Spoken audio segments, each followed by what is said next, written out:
So hello everyone, I hope कि आप सभी अच्छे होंगे, बढ़िया होंगे, बिंदास होंगे। सो दोस्तों, आज हम निफ्टी को एनालिसिस करेंगे। ठीक है, इसी के साथ देखेंगे कि अब हम आने वाले समय के अंदर किस तरीके से चीज़ें जो है देख रहे हैं। ठीक है, सबसे पहले अगर हम यहाँ पर आए कल के लिए, अगर हम प्लानिंग करने की कोशिश करें तो ऑब्वियसली हम जो है इंटरडे यानी कि इंटरडे के लिए हम आवरली चार्ट टाइम फ्रेम को जो है यूज करते हैं। ठीक है, अगर आप यहाँ पर देखें कि अगर हमें काफ़ी सारी चीज़ें जो है इंटरेस्टिंग आ रही थी, यहाँ पर जो सेलिंग आई है मार्केट के अंदर, ठीक है, मैं आपको यहाँ पर दिखाना चाहता हूँ। ठीक है, यहाँ पर जो सेलिंग आई है डाउन साइड, तो उसके बाद कहीं ना कहीं एक रिवर्सल भी काफ़ी सारे हमें एक दो से हमें देखने को मिले हैं। ठीक है, तो यहाँ पर अगर हम यहाँ पर चलें अपने इससे भी बड़े टाइम फ्रेम के अंदर, यानी कि मंथली जो अभी मंथ क्लोज हुआ है, तो उसके हिसाब से अगर आप यहाँ पर देखो कि मार्केट जो है अपने प्रीवियस हाइस के ऊपर से क्लोज नहीं कर पाया। ठीक है, तो इन हाइस के ऊपर क्लोज नहीं कर पाया, तो अभी भी जो निफ्टी का जो सिनेरियो है वो मंथली का काफी अभी ठीक ठाक आ रहा है। तो बैंक निफ्टी की अगर हम कंपेयर करें तो वो थोड़ा सा अभी जो है वीक आ रहा है, क्योंकि उसमें एक कैंडल की जो ड्रॉडाउन हो चुकी है वो 70% प्लस हो चुकी है। ठीक है, सो इसके बारे में कभी और हम बात करेंगे।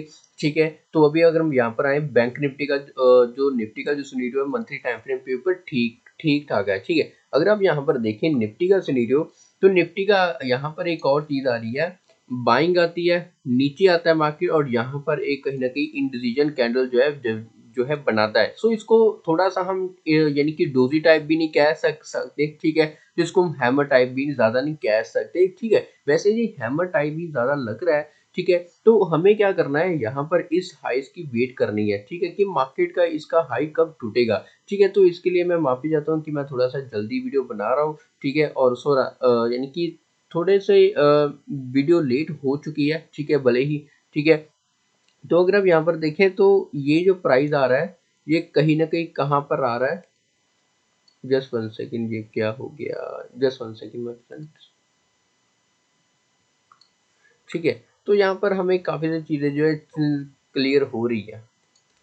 ठीक है गाइज, तो चलिए अब हम बात करते हैं अपने डेली टाइम फ्रेम के अंदर। डेली टाइम फ्रेम के अंदर आप यहाँ पर देखें एक बड़ी सेलिंग आती है, उसके बाद फिर भी एक हॉट कैंडल बन जाती है।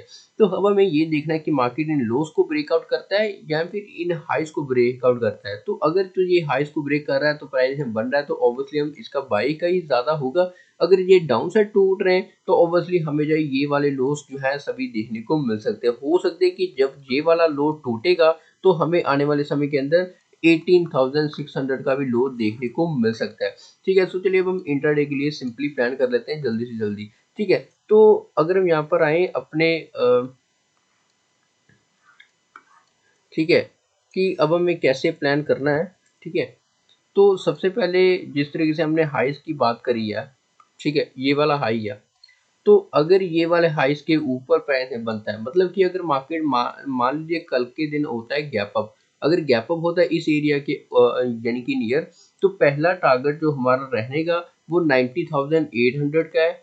ठीक है, तो इसी के साथ 19,900 का हमें सेकंड टारगेट देखने को मिल सकता है। दूसरी चीज अगर हम यहाँ पर बात करें, मार्केट के अंदर गैप डाउन होता है या फिर मार्केट जो है फ्लैट ओपन होकर अपने इन लोस को ब्रेक डाउन करके यहाँ तक आ गया है, तो हम यहाँ से लेकर यहाँ तक प्लान कर सकते हैं। अगर मार्केट इस पॉइंट के नीचे निकल कर अगर एक और प्राइस बना रहा है 19,500 के बिलो, तो ऑब्वियसली हम 19,400 एंड 300 तक जो है बेसिकली प्लान कर सकते हैं। तो ये सारी सिंपली प्लान है। ठीक है, अगर हम यहाँ पर बात करें, मार्केट अगर यहाँ पर ओपन होकर नीचे जाकर फिर एक रिवर्स कर जाता है तो कहीं ना कहीं इस तरीके का प्लान हो सकता है।